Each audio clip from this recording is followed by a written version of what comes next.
जय हिंद बच्चों, welcome to ground zero defence institute. तो बच्चों, सीडीएस एस्पिरेंट्स जितने भी हैं, आपको घबराने की जरूरत नहीं है। पेपर देने के बाद घबराहट क्यों हो रही है? कुछ बच्चों को घबराहट इसलिए हो रही है कि पेपर देने के बाद आपको लग रहा है कि मैं कट ऑफ क्लियर कर पाऊंगा या नहीं कर पाऊंगा। तो आपकी इसी क्वेरीज को कंप्लीट, आपके इस डर को भगाने के लिए ही मैं आपके सामने एक वीडियो लेकर आया हूं, जिसमें हम आपको बताने वाले हैं कि आपकी इस बार की एक्सपेक्टेड कट ऑफ कितनी रहने वाली है। ठीक है, अच्छा बच्चों देखो, जो अच्छा, ये एक चीज और, एक इंपॉर्टेंट इंफॉर्मेशन मैं आपको देना चाह रहा हूं। ये इंपॉर्टेंट इसलिए नहीं है कि हम आपको यहां प्रमोट करना चाह रहे हैं अपने बैचेस, बट इसलिए आपको बताने के लिए कि बेटा हमारे ऑलरेडी 2 बैचेस स्टार्ट हो चुके हैं। ध्यान रखो, क्योंकि पेपर आपका नेक्स्ट पेपर है 3 सितंबर। यानी कि इस समय जो कंपटीशन इतना ज्यादा है कि बच्चे अभी पेपर दिया है 16 को, और बैच के लिए 17 और 19 को उन्होंने ज्वाइन भी कर लिया, because they are not waiting for the result कि यार रिजल्ट आएगा फिर हम देखेंगे, कट ऑफ क्लियर हो रहा है तो एसएसबी की तैयारी करेंगे। They have started preparing for the next examination commencing on 3 सितंबर। ठीक है, you have hardly left with 4 months. तो आपको ये जानकर के हैरानी भी हो रही होगी ना कि हमारे 2 बैचेस स्टार्ट हो चुके हैं, तीसरा बैच 25 अप्रैल को स्टार्ट हो रहा है।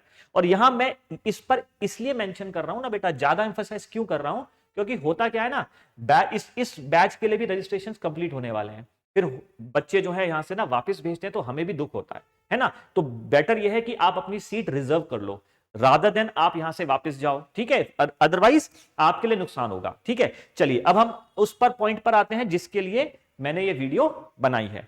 अब बनाने से पहले आपको मैं क्लियर कर दूं, मैं कोई अपने मनगढ़ंत कहानी लेकर के नहीं आया हूं कि मैं आपको बताऊं बेटा देख ऐसे एक्सपेक्टेड कट ऑफ जाने वाली है। नो, हमने पेपर का एनालिसिस किया, सभी टीचर्स से पूछा, उनके जो व्यूज, उनके जो विचार थे उनको हमने अमेलगमेट किया, और उसके बाद हमने यूपीएससी के कट ऑफ को भी निकाला, और फिर हमने ये आइडिया लगाया बच्चों के सामने भी। देखो मैंने यहां पर एक चार्ट बना करके रखा है कि 2019 से 2022 तक रिस्पेक्टिव आर्म फोर्सेस की जो ब्रांचेस है उसमें कितनी कट ऑफ गई है। अब आप यहां देख सकते हैं 2019 में जो एयरफोर्स की कट ऑफ है, आईएमए की, आईएनए की और ओटीए की कितनी गई है।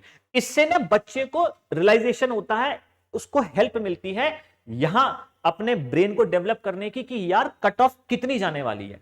आप देखो ना, जो एयरफोर्स की कट ऑफ है वो लगातार 130 से आगे बढ़ते बढ़ते 158 तक गई है, और अभी रिसेंटली गई है 145।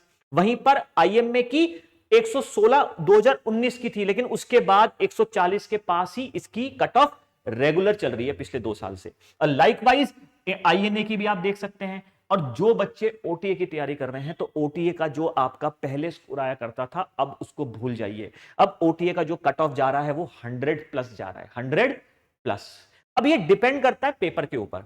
यस, इस बार का जो पेपर था इट वॉज लिटिल टफ, थोड़ा सा टफ था। तो एक्सपेक्टेड कट ऑफ में मानकर चल रहा हूं कि एयरफोर्स में 140 138 से 150 के बीच में एयरफोर्स की जाएगी, पर मैं मान रहा हूं 145 से ऊपर जानी नहीं चाहिए क्योंकि पेपर थोड़ा टफ था। ठीक है, वहीं पर आईएमए की बात करूं तो it will be nearly about 130 to 135, इसकी भी थोड़ी कम जाएगी, आईएनए की भी कम जाएगी। और ओटीए की इन केस अगर आपको लग रहा है कि मेरा 100+ जा रहा है, तो फॉर श्योर है कि आपकी कॉल आएगी। तो जो बच्चे अगर 100+ में ओटीए के लिए, आईएमए में 130+ हैं, तो आप थोड़ा रिलैक्स हो जाइए, अब नर्वस मत होइए, कोशिश करिए अगले पेपर की तैयारी करने के लिए। ठीक है, because you never know about SSB.